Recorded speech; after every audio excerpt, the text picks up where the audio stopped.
प्राचीन समय की बात है। महर्षि अत्रि की पत्नी अनुसुईया अपनी पतिव्रता निष्ठा और सदाचार के लिए प्रसिद्ध थी। उनका नाम ही था अनुसुईया, यानी वह स्त्री जिसे किसी से ईर्ष्या नहीं। उनकी पतिव्रता शक्ति इतनी महान थी कि उसकी चर्चा स्वर्ग तक पहुंच गई। देवगण, ऋषिगण, यहाँ तक कि त्रिदेव ब्रह्मा, विष्णु और महेश भी प्रभावित हो गए। एक दिन देवी लक्ष्मी, पार्वती और सरस्वती को अनुसुईया की ख्याति सुनकर थोड़ी ईर्ष्या हुई।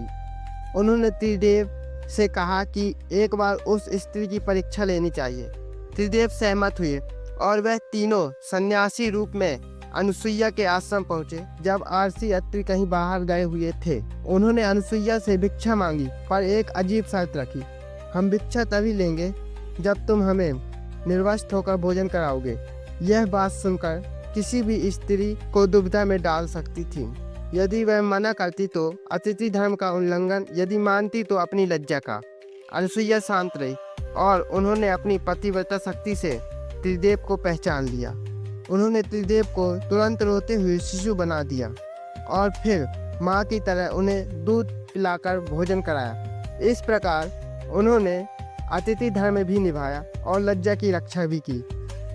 जब देवी लक्ष्मी, पार्वती और सरस्वती को यह पता चला कि उनके पति शिशु बन चुके हैं, तो वह घबरा गई और अनुसुईया के पास पहुंची। वो बोली, हे पुण्यवती, हमें क्षमा करें, हमारे पतियों को उनका स्वरूप लौटा दें।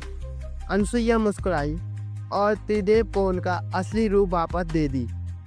त्रिदेव इतने प्रसन्न हुए। उन्होंने कहा, हे देवी, हम तुम्हारे घर एक पुत्र के रूप में जन्म लेंगे, जिसमें हमारी तीनों की शक्तियां होंगी। इसके फलस्वरूप दत्तात्रेय का जन्म हुआ, जो ब्रह्मा, विष्णु और महेश तीनों के अंश से युक्त है।